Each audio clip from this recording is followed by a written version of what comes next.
تعلیم وکړه ډاکټر شه تعلیم وکړه ډاکټر شه د وطن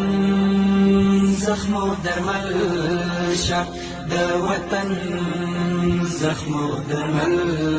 شه ته هڅان شه بریالی شه